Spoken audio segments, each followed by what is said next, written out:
Bienvenue dans cette vidéo de présentation des règles de la bagarre. C'est un jeu de cartes d'ambiance qui se joue entre 3 et 6 joueurs à partir de 8 ans. Une partie dure environ 10 minutes. Dans la boîte de jeu, vous trouverez un deck de 54 cartes illustrées, ainsi que 12 cartes héros. N'hésitez pas à nous suivre sur les réseaux et sur le site internet pour en apprendre plus sur le projet. Les liens sont dans la description. Pour jouer à la bagarre, on va commencer par distribuer 2 cartes héros à chaque personne qui va en choisir une et la mettre face visible devant lui.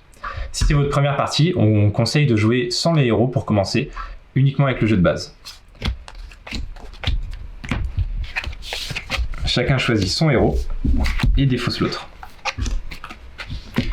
Les héros, ils vous donnent un pouvoir spécial pendant toute la partie. Ensuite, on va distribuer les cartes du paquet. On va donner 3 cartes à chaque personne. Vous les mettez face visible devant vous et vous allez mettre la carte la plus faible devant et les 2 cartes plus grandes derrière. A savoir que l'As vaut 1, le Valet 11, la Dame 12, le Roi 13 et le Joker vaut 20. La carte qui est devant, c'est votre bouclier, il sert à vous protéger des attaques.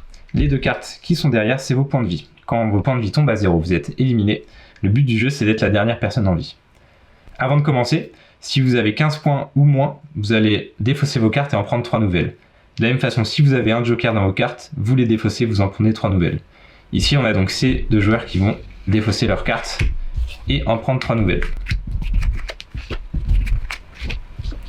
Et on répète cette opération jusqu'à ce que tout le monde ait un total de plus de 15 et pas de joker. Ici, on est bon, on peut commencer. On va jouer chacun son tour en commençant par la personne qui a le plus faible total de points devant elle. À votre tour, vous pouvez choisir une action parmi 3. Soit vous attaquez. Donc attaquer, c'est le but de la bagarre. Ça sert à essayer de faire perdre de la vie à quelqu'un. Par exemple, à mon tour, j'attaque Tristana.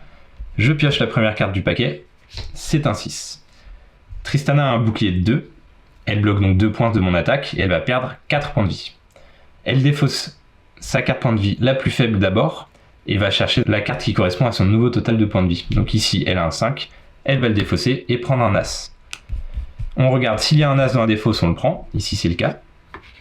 S'il n'est pas dans la défausse, on va le prendre dans la pioche et on mélange la pioche ensuite. La deuxième possibilité, c'est de changer un bouclier. À ce moment-là, j'annonce « je change mon bouclier » et je pioche la première carte, j'échange mon bouclier. On peut aussi changer le bouclier de quelqu'un d'autre. Si quelqu'un a un bouclier trop élevé, par exemple ici, je peux annoncer « je change le bouclier de Marty » si je trouve qu'il est trop haut et j'essaye de lui baisser.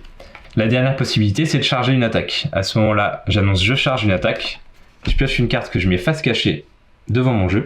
La prochaine fois que j'attaque, je pourrais attaquer avec une carte de la pioche plus ma charge et tenter de faire une super attaque. Attention cependant, si vous perdez de la vie quand vous avez une charge, vous devez défausser votre charge. Il y a ensuite quelques règles spéciales qui sont indiquées sur la carte de mémoire et que vous retrouverez aussi dans le livret de règles. Par exemple, quand on tue un joueur, on rejoue une action.